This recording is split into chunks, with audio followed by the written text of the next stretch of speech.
turn on the camera, power it on.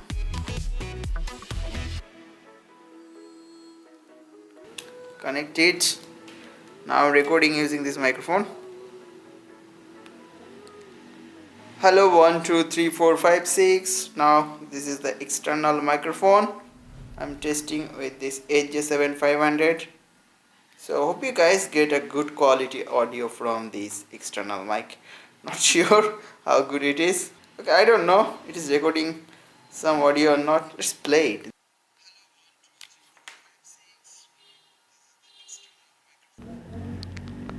Hello 1 2 3 4 5 6. Now this is the external microphone. I'm testing with this HJ7500. So hope you guys get a good quality audio from this external mic. Not sure how good it is. Sound quality looks pretty awesome. So as you see guys, installing a microphone input jack on an action cam is pretty easy. The hardest part is to fit the microphone inside the camera.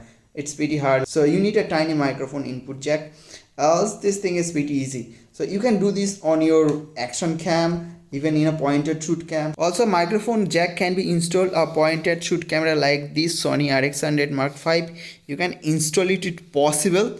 So installing a microphone jack on any camera is simple. Like the method is simple, but doing it is really hard. Like so many people don't know how to open a camera. Probably if you are first timer, you probably ruin the camera too. So don't try it at your home guys. But this is possible to install a headphone jack on any camera guys. This is possible. So guys, thanks for watching the video. Meet you on my next video. Till then, bye bye.